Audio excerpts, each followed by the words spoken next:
It's fine. That's the right idea. It's fantastic to have the composer standing right there so you can ask him, what did you mean by that?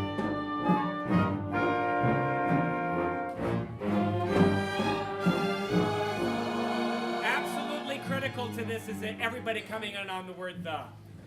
If you miss it, then it throws everybody else. The, yes. Is it the or the? It's the. Thanks. It is the. It is the. The earth.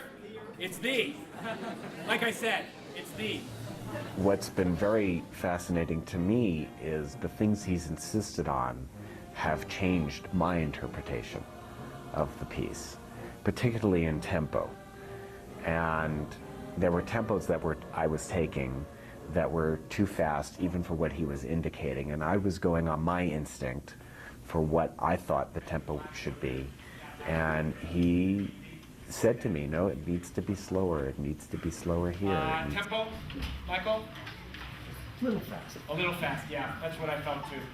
Then Gabe, already, he's so good at reading scores that he noticed immediately the little games that we like. Composers are like little kids who are hiding things for other people to find. Well, Gabe immediately saw all of them. He looked through and he said, oh, this interval here, you did that because it was like there, right? And a lot of times it is intentional. But of course, the real fun for me is when it just happens. And there was a part of my brain that did it without knowing that it was doing it. I started noticing a pattern that Michael had not done intentionally, but I thought was extremely important in the enunciation of the words. My words are tied in one in the great mountains, and the most important word in that phrase is great. Grandfather, look at our brokenness. The text is very, very centered on the letter R being the second letter. And they're extremely tough syllabically. Great, grandfather, brokenness. And they add a lot to the texture of the piece. All of these GRBR words, I would really like enunciated very, very well. This is not just in one movement, this is the entire piece. And what's really amazing about that is that Michael chose all of these poems and even wrote one himself completely separately. But somewhere in there in his head, he was looking for that syllable. It's very clear.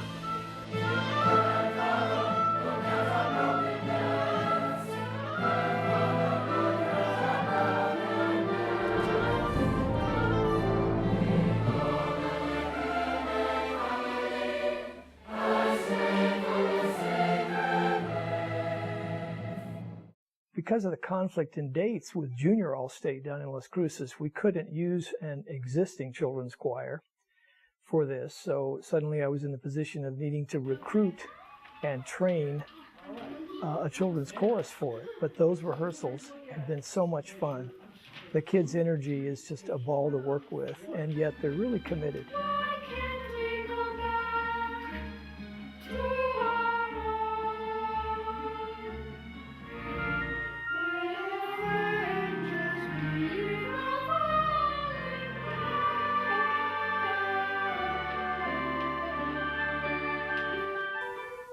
How many measures is this, huh? Remember, I'm just going to keep beating. I'm being evil. I'm not going to cut you off like a conductor does. You got to do it.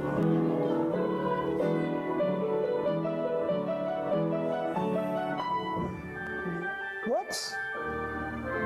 I thought we were. It sure sounded like it.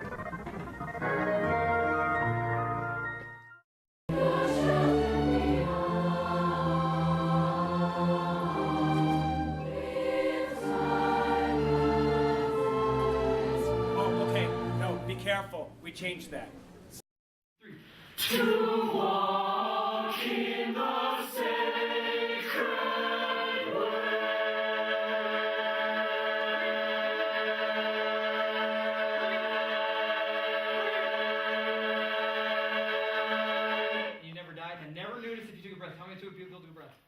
I get to work with some amazing students. When I came to El Dorado, I just was blown away by the talent.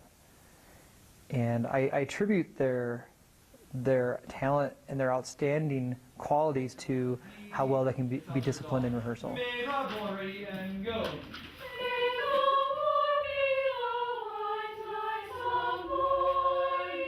Good. And more on that too. The students here just have a lot of passion and a lot of love for music, and I just get to share that with them.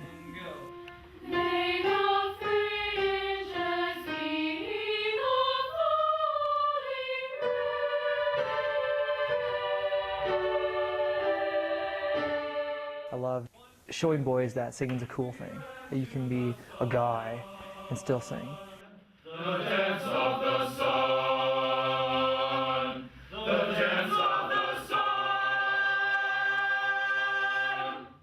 What? The hardest thing for us is matching their intensity. We've worked a lot and made very obnoxious markings in our music about consonants, because if we can't communicate the text, then what are we doing? All the other technical aspects, as far as notes and rhythms, probably the hardest, the 5/8. And I told him today, I said, you just have to watch him, because he's giving you perfect cues. Gabriel is doing a fabulous job of conducting it. If you're watching him, I'm watching him. I'm right with him. So if you're watching him, you'll get it.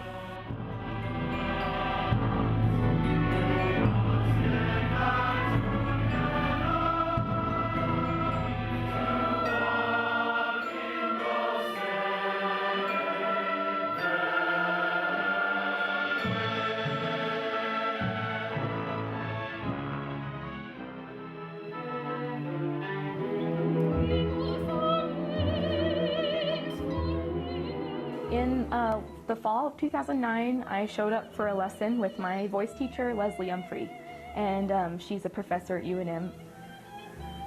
She came to me and said, would you be interested in doing this Earthsongs? And I was just like, oh yeah, totally. I got the music in the mail, and I got the CD, and started the whole process of learning it after that.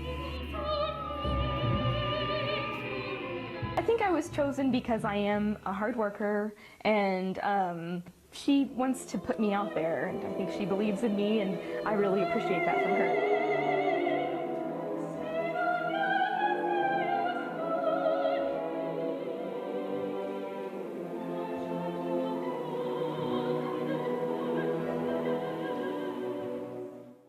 The thing that has to happen is that the second that AYS leaves the stage, these people are heading up to practice.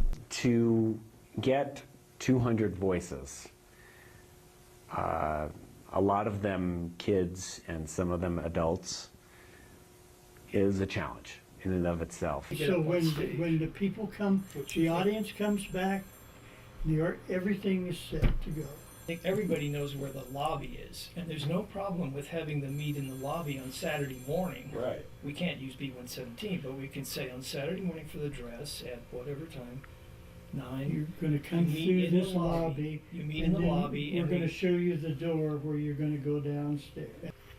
So the half that's going on stage right goes underneath, and the half that's going on stage left goes upstairs immediately. Through the lobby. And down the side of the hall. Okay, so I think we're a lot farther along than 20 minutes ago. So yeah. We're still speaking. We don't have the NMSO risers because they changed the schedule. So it's fine because Judy said they have risers. It'll just be a little different than the NMSO risers. Because she was even gonna like have your horns up higher and stuff like that, so that on the Copeland you exactly, but it's just not going to work out that way. And she said it'll actually be better because she'll be using the risers that they used in that Allstate concert. Okay. And so the orchestra's going to be flat. Yeah, but you know, you've got too many instruments in this piece, Michael. You know? Yeah. Okay. Guys, come on, guys. Dale and I walked around the stage and we asked the stagehands if this is going to work, and they all said yes. And we looked at it and we said, yes, this is going to work. And we made certain of it before we decided to do this. There have been groups of this size before. And we asked the person who did it before, I believe it was Allstate, had a 200 voice chorus. And so we are about 99.9% sure that it's going to work. Mr. Kempter is nervous. Hopefully the chorus members will be. I am very excited to be here. This is such an amazing event, and to be part of something like this, it's just a once-in-a-lifetime opportunity. I have 70 kids in the concert choir. At first, a lot of us were having second thoughts about maybe we had bitten off a little more than we could chew, but the kids have really stuck with it, and we've had a lot of help along the way.